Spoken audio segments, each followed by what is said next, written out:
I don't know how or why it happened, but Parasite Eve was a game that got away from me during the PS1 era. I played just about all of the classic RPGs, but this game was one that I never got around to playing. At least now in 2021, I can finally say that I have completed Parasite Eve. Now, I know that sometimes when going back and playing these classics without the nostalgia goggles, it can be difficult to find enjoyment. This could be due to the outdated mechanics, the dodgy controls, or the dated visuals, so while playing this game, I tried to factor in how these elements would have been for me in the 90s. Something that I will say is that Parasite Eve constantly reminded me why I used to love PS1 era RPGs. The realistic graphical style and constant FMV sequences, for instance, have a similar feeling to Final Fantasy VIII, and this alone gave me that special feeling inside as if I had played the game in the past. Honestly, Parasite Eve is so highly regarded for a reason, and as a hardcore 90s RPGer, it is so easy to see why. This review is going to look into why Parasite Eve is a must play if you, like myself, missed it in the past. I'm assuming that a lot of you out there played this game growing up, so I would love to hear your experience with the game. Let me know in the comments below. Oh, and I also proclaim that Parasite Eve is the official Christmas RPG, just like Die Hard is the official Christmas movie. Before we begin, if you liked this review, it would really help me out a lot if you hit the like button and subbed for more RPG content. Also, if you have Twitter or Facebook, add me and say hi. Alright, let's get into it.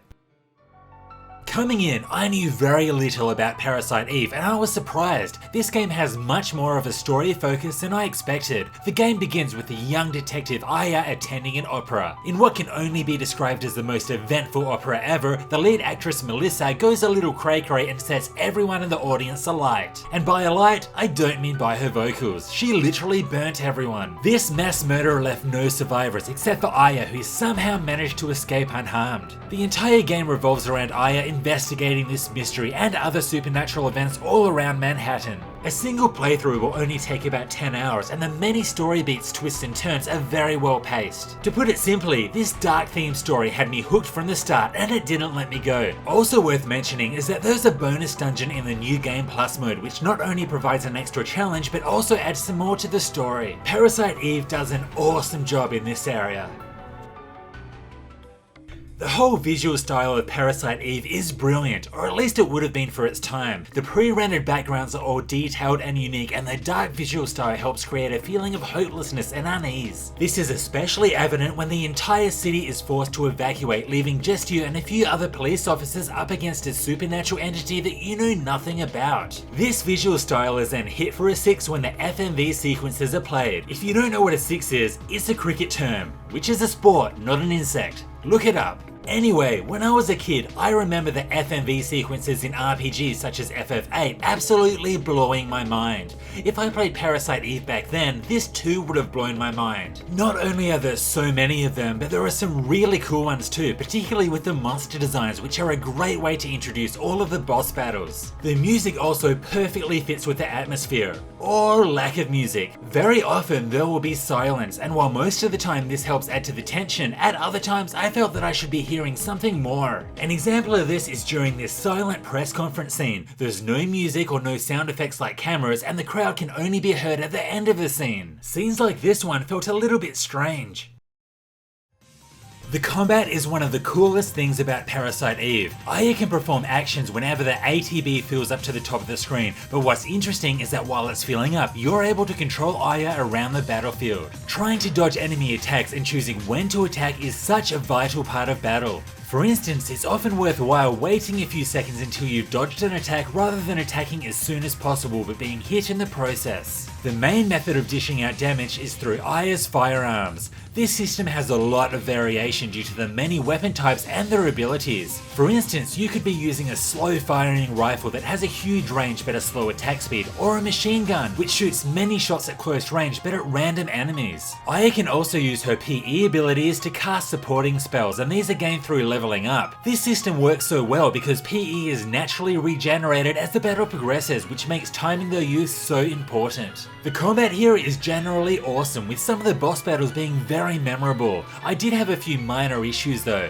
One is that your PE will gradually stop regenerating after a certain amount of use in battle. To fix this, you can just spend a turn changing your armor, but I really didn't think that this mechanic was necessary at all. Secondly, a few times I suffered serious damage because an invisible boundary in the environment stopped me from moving. I felt that there should have been some space there to move, but clearly I was wrong.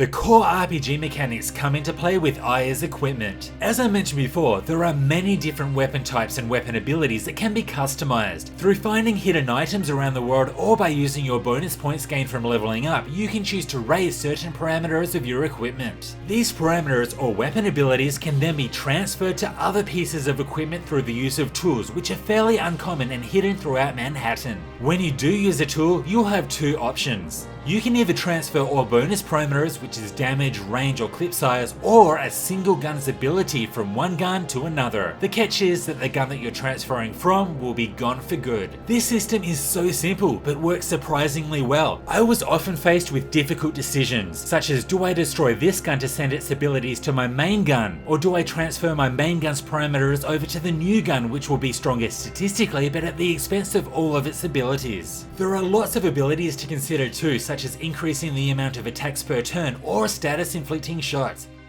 While there are a few areas in Parasite Eve that don't have things trying to kill you, most of the locations will be dungeons full of random encounters. And by random, it's not really random. Assuming it's a place that you can fight, the first time Aya enters the room there'll be a 100% chance for an encounter, then a 45% chance on re-entering, and this drops every time you encounter an enemy. This is cool as exploration never feels interrupted with too many unnecessary random encounters, which a lot of other games of the era could have done with. As I mentioned before, these locations have a great atmosphere about them, with quite a few optional routes to take with loads of hidden chests to discover. Progression through dungeons never felt linear, and this was great. To progress through doors or other barriers, you'll often need to find keys hidden around the place just as you would with a Resident Evil game. But with this comes my biggest gripe with the game, and that is that you really need to be in the right position when hitting X to investigate a specific spot. This led to me running along walls, spamming X, hoping Aya would be in the right spot to activate an event. The worst part is that because I was continually spamming X, I often skipped the first line or two of dialogue when I did find something to interact with. Talk about annoying. Item management is another major factor to consider. Due to the limited inventory space, you'll need to choose which items to keep and which items to throw away. I always felt that the space I had was the perfect amount. Yes, I did throw a lot away, but never an excessive amount, just enough to keep me thinking.